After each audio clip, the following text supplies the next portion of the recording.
Hello everyone and welcome back to my Beyond the Gates 24 official YouTube channel.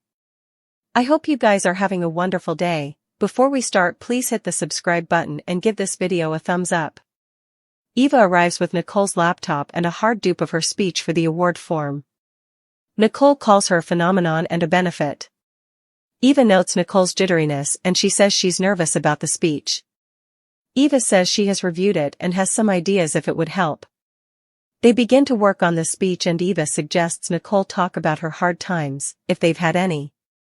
Nicole says she's had hard times but it's still too tender to bandy.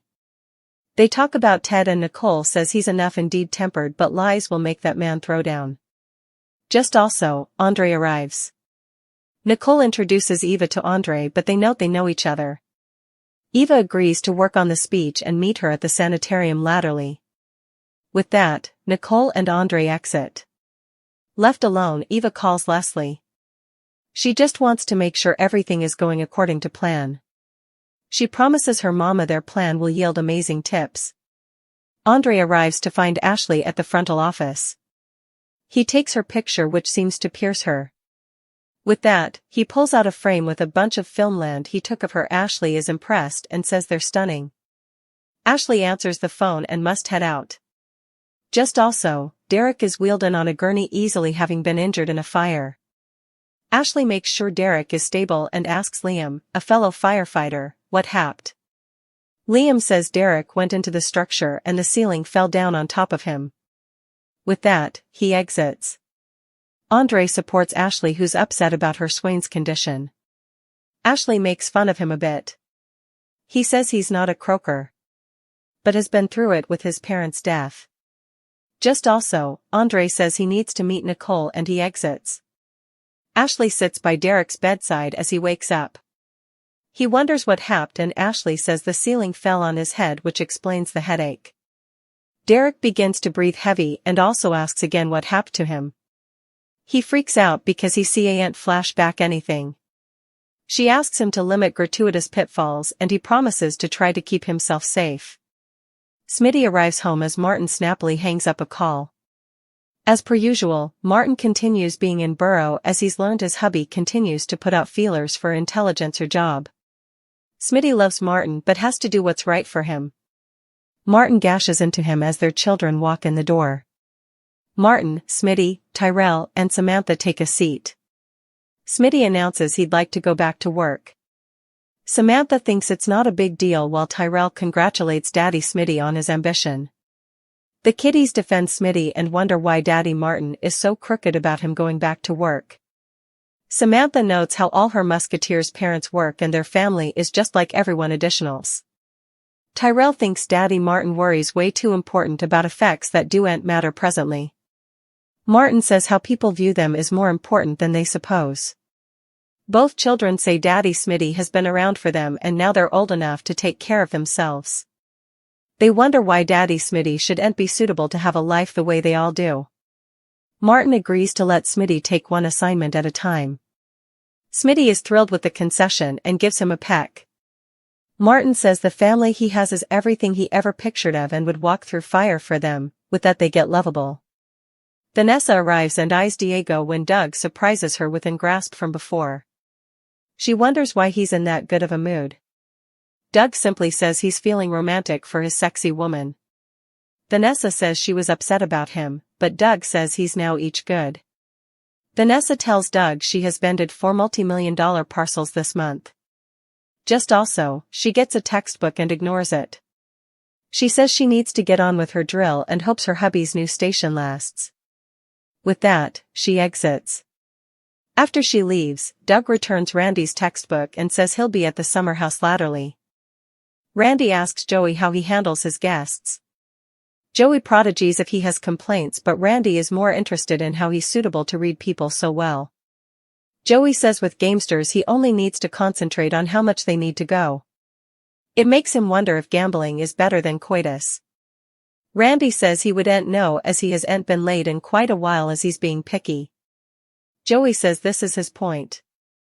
Randy is suitable to do without which means he's not addicted, unlike his gambling guests. Randy gets to the point and notes he's good at manipulating his guests, which leads Joey to understand he's talking about Doug.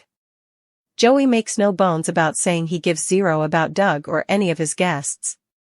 Randy asks why Joey suddenly has an interest in Doug. Joey says that's his business, but also says he doesn't watch about Randy's connection to Doug and wants him to stop giving a damn.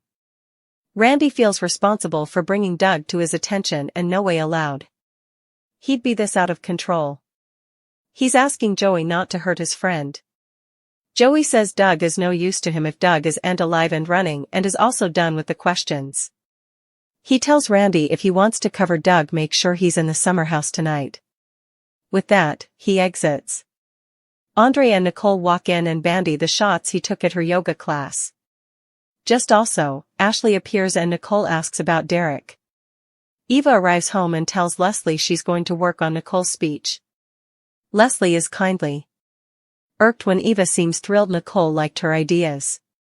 Leslie hopes the fate is spectacular, as it'll be the perfect occasion to expose Ted and Nicole for the phonies they are. Doug arrives to find Randy and Joey awaiting his appearance. Joey wants him to join the table, but Doug thinks it's too rich for his blood. Joey agrees to frontal him the plutocrat, as he's sure his friend will pay him back soon. With that, Doug joins the table. Vanessa is approached by another coach when Diego approaches and tells him to get lost. After he leaves, Diego asks how numerous guys it takes to satisfy her. With that, she slaps him across the face. Vanessa tells Diego she isn't looking for commitment, but he thinks he could move her else. They flirt back and forth before she exits. Doug leaves the table as he's tapped out. Joey says he has faith in him and hands him further plutocrat. Doug can't repel and returns to the table. Ashley enters Derek's room and asks about his headache. She says they want to observe him for at least one further day. She promises to be by his side the entire time. Leslie thinks the fate will be the perfect time to unmask all the Richardson dirt. Eva notes they aren't both the same, as Nicole did nothing to them. Leslie worries her job is turning her outlook on their overall plan. Eva pulls out a straw with Ted's DNA to prove to her mama she's still all in on the plan. Leslie is thrilled to be suitable to call Ted out on his falsehoods. That being said, Eva thinks the fate is too soon to call everything out.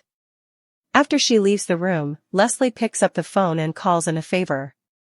Smitty thanks Martin for agreeing to let him go back to work. Martin notes it's just one assignment. Smitty wants him to come upstairs so he can thank him neatly, but Martin says he has work emails to deal with. Smitty tells him not to keep him staying too long and goes upstairs. Joey tells Randy to consider the cost of continuing to defend his friend and get in the way of his plans to bury Doug fully.